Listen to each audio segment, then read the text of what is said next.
I'd like to tell you about the strangest secret in the world. Some years ago, the late Nobel Prize-winning Dr. Albert Schweitzer was being interviewed in London, and a reporter asked him, "Doctor, what's wrong with men today?" And the great doctor was silent a moment, and then he said, "Men simply don't think."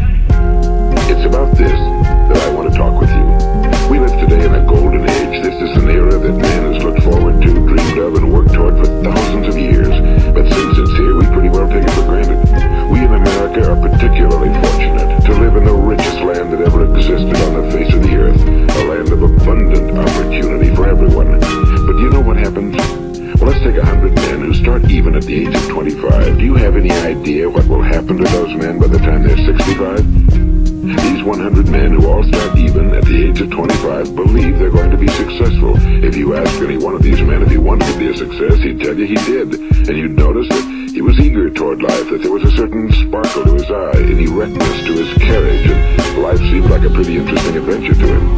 But by the time they're 65, 1 will be rich, 4 will be financially independent, 5 will still be working, 54 will be broke.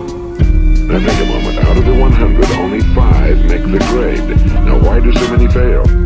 What has happened to the sparkle that was there when they were 25? What's become of the dreams, the hopes, the plans? And why is there such a large disparity between what these men intended to do and what they actually accomplished?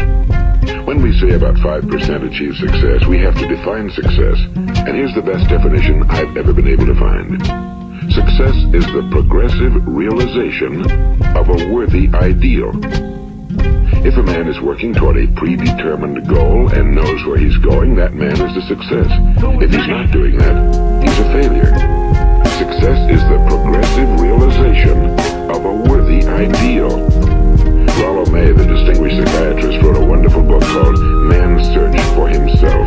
And in this book he says, the opposite of courage in our society is not cowardice. It is conformity. And there you have the trouble today. It's conformity, people acting like everyone else without knowing why, without knowing where they're going. Now think of it.